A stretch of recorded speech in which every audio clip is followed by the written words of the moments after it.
ఈరోజు అనగా మార్చి 28 మా జీవితాల్లో చాలా స్పెషల్ డే.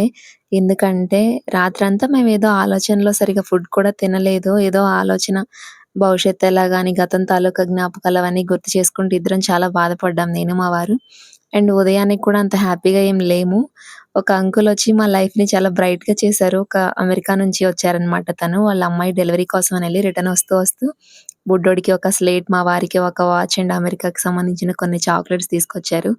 అంటే మాకు అంతగా పెద్ద పరిచయాలు లేవు. రక్త సంబంధం కాదు.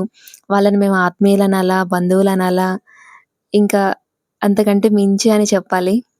ఏదో కొద్దిపాటి పరిచయంతో స్టార్ట్ అయ్యి, వాళ్ళ ఆ పరిచయాన్ని మమ్మల్ని అంతగా ప్రేమించి, మమ్మల్ని నమ్మి, వాళ్ళ సొంత పిల్లల్లాగా భావించి, గ్రేట్ కదా! ఇప్పుడున్న యుద్ధ ప్రభావాల కారణంగా రిటర్న్ రావాలంటే ఆ ఫ్లైట్స్ బుక్ చేసుకోవడం కానీ, ఆ రూట్ ఎలాగని ఆ టెన్షన్‌లో కూడా వాళ్ళు ప్రత్యేకంగా మా కోసం ఇలా షాపింగ్ చేసి, కుటుంబ సభ్యుల కంటే తీసుకొస్తారు, అది తప్పదు కదా! బట్ ఎలాంటి సంబంధం లేని మనలాంటి వాళ్ళ కోసం ఇలా తీసుకురావడం అనేది నాకు చాలా గ్రేట్ అనిపించింది. నేనైతే పార్సిల్ ఓపెన్ చేయగానే ఏడ్చేసాను కూడా. నా కళ్ళ వెంట నీళ్లు తిరిగాయి. ఎందుకంటే ఇంత విలువైన బహుమతులు మా లైఫ్‌లో మేము చూసింది లేదు. మాకు ఇచ్చిన వాళ్ళు కూడా ఎవరు లేరు. సో, ఈ విషయాన్ని మీతో షేర్ చేసుకుందామని వీడియో చేశాను.